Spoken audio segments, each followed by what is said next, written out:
Hi, this is CJ, property manager. We're looking at the exterior of a typical rental, and we're going to ask Justin about the pressure washing. Justin, this property here, it is asbestos siding. And the quality of this building isn't as, say, a brick or steel. It's asbestos siding, paper, and wood. So the fear was that the pressure washing would cause the water to get up underneath these shingles and cause water damage on the inside of the walls. Your thoughts on that, on the pressure washing? For pressure washing, we have a variety of different nozzles, and we can start from the top down.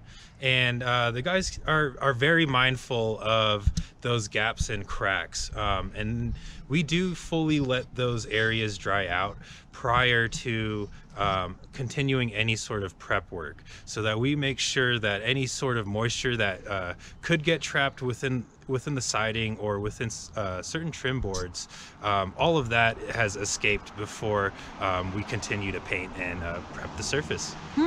Okay, excellent. Excellent. Those are great thoughts.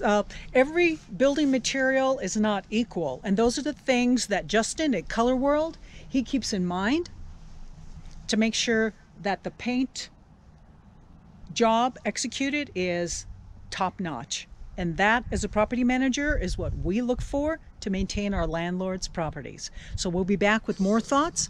This is CJ and Justin at Color World. Take care.